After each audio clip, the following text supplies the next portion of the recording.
Okay, look at this chart for a second. The yellow part on the left, that is the richest people in the country, the richest quintile. The orange is the second richest, the red is the middle, and so on. The poorest group of people in the country is the gray there on the right.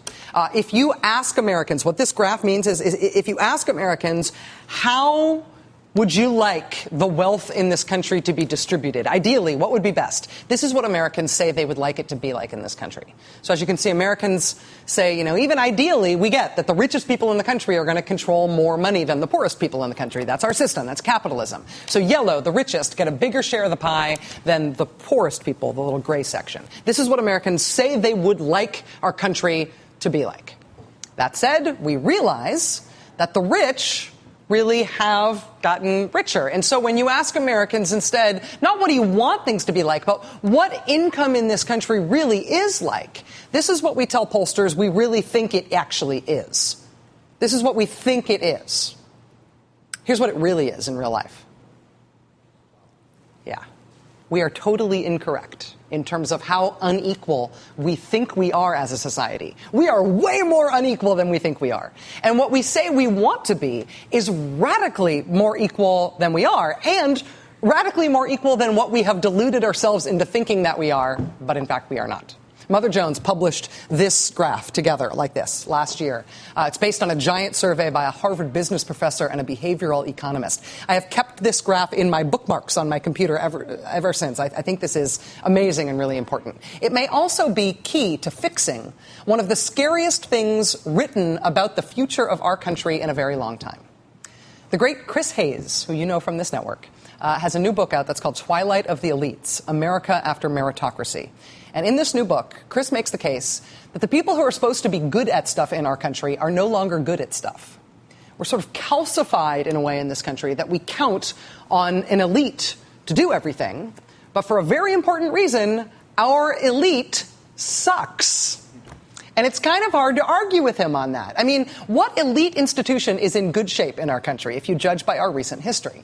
If you judge, for example, by the first decade of this century, what Chris calls the decade of fail, well, it starts with the Supreme Court. The Supreme Court, an institution that embodies an ideal of pure, dispassionate, elite cogitation, handed the presidency to a favored choice of a slim 5-person majority in a ruling whose legal logic was so tortured, the court itself announced it could not be used as precedent. Then, the American security apparatus, the largest in the world, failed to prevent 19 men with knives and box cutters from pulling off the greatest mass murder in U.S. history. Just a few months later, Enron and Arthur Andersen imploded. At the time, Enron was the largest corporate bankruptcy in the history of the nation. What once was the hottest company in America was revealed to be an elaborate fraud, aided and abetted by one of the most trusted accounting firms in the entire world.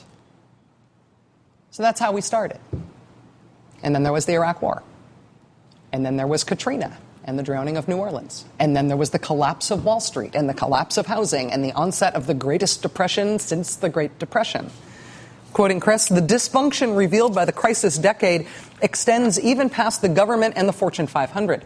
The Catholic Church was exposed for its systematic policy of protecting serial child rapists and enabling them to victimize children. Penn State University was forced to fire its beloved football coach and the university president after it was revealed that much of the school's sports and administrative hierarchy had looked the other way, while former assistant football coach Jerry Sandusky allegedly raped and abused young boys on its own property. Even baseball, our own national pastime, came to be viewed as little more than a corrupt racket, as each week brought a new revelation of a star who was taking performance-enhancing drugs, while owners, players, and union leadership colluded in a cover-up. Quote, I'm 31, an Iraq War veteran, a Penn State graduate, a Catholic, a native of State College, an acquaintance of Sandusky's, and a product of the Second Mile Foundation, wrote Thomas Day, days after the Penn State scandal broke. And I have fully lost faith in the leadership of my parents' generation. Yeah, right? Institutional collapse. Good reason to have faith in nothing we are supposed to have faith in. The failure of everything run by the elites in our country. The novel and arresting thesis we are getting now from Chris Hayes in this really important book is that we need better elites, which means there has to be some room for there to be new ones, which is why this is a reason to be cheerful, actually. Yeah, we have a spectacularly unequal society, We have a spectacularly calcified elite, but Americans don't want that. Americans don't want what we've got now. And if we can figure out a way to get the America that we say we do want, Chris says that is how we will free ourselves from all our elite institutions being such epic, catastrophic failures. Interesting, right?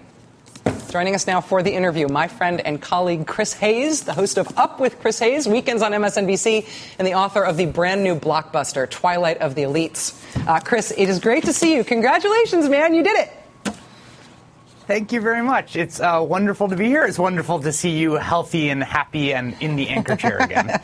Well, first, let me, as I start with all of with guests in situations like this, tell me what I got wrong about your thesis, or at least tell me if I got it right, that wanting more equality in the United States is maybe a solution to us sucking so badly at everything we're supposed to be good at. Yeah, I'm so glad that you showed that Dan Ariely data, because I think we do have a sense, and you hear this on the left a lot, America is unequal because Americans like it that way, because Americans buy into this idea that it should be this way, that the job creators are owed deference.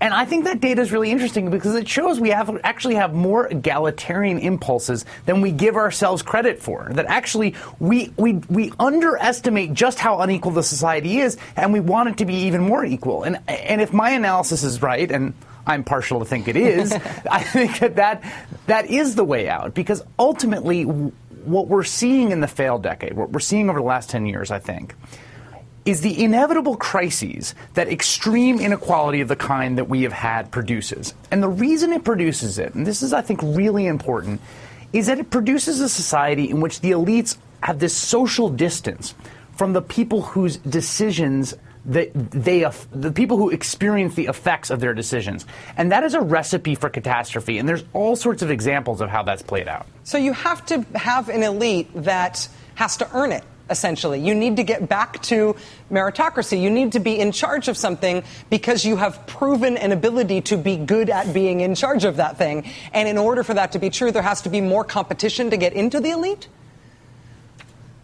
So we have a system of tremendous competition now, and part of the problem is, I think, some of the pathologies that we have amongst our elites, the Jamie Dimons of the world are a perfect example, is born by this ceaseless competition. But we have a terrible combination of, it's kind of like the bailouts, right? The bailouts were the worst parts of socialism and the worst part of capitalism. Our current elite, we have the worst part of this kind of ceaseless competition, but then we actually don't have a lot of accountability at the top. I mean, think about the fact that we have seen more baseball players before juries for lying about steroid use than we have seen major bankers before juries for the largest destruction of wealth in the history of the country, right?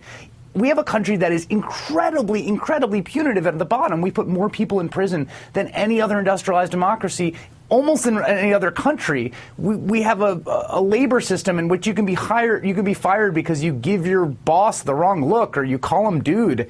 And yet at the top, we see almost no accountability. We see the same people that sold the Iraq War are still dining out on that. We see the same people that brought down Wall Street are still either have jobs or left with golden parachutes. And so that inequality of accountability produces really perverse incentives for the decision makers up at the top. How do you see us getting toward an accountability that makes the elite a better elite?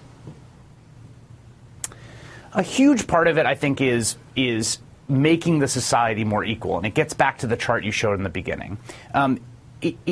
We can't have a society in which the people at the top are so removed from the experience of ordinary life. And there's all kinds of ways you can think about shrinking it. One of the pernicious effects of this you see play out, and you basically wrote a book about this entire thing and identified this quite well, which is, think about the wars that we've fought for 10 years, the longest period of war in the Republic's history. I mean, the number of veterans in Congress, right, is at historic lows. We have the people at the top of the income strata and the educational strata are increasingly alienated and removed from the folks that are asked to fight the war, bear the burden with record amounts of tours, et cetera. And that is one of the things that facilitates the length of the duration of these engagements. And so what we have to do is figure out ways, come up with ways to shrink that social distance, to embed our elites in the same system that everybody else is in. So people feel the pain that they're inflicting with bad ideas. in their own lives and in their own families' lives. Yeah, Chris Hayes is the author of Twilight of the Elites, the host of your must-watch weekend viewing, Up with Chris Hayes, weekends from 8 to 10 Eastern right here on MSNBC. And Chris, when you asked me to read the book when it was still in galleys, I said that this is the next big thing that we have been waiting for. And I really think that. I think that this is this is the concept that we need to be debating right now in terms of talking about big picture structural stuff about the country and the direction that we're going. I think this is a huge achievement. I'm really impressed. Congratulations, man. That means a lot, Rachel. Thank you so much. Thanks. All right. Best new thing in the world coming up. Never mind. See you later.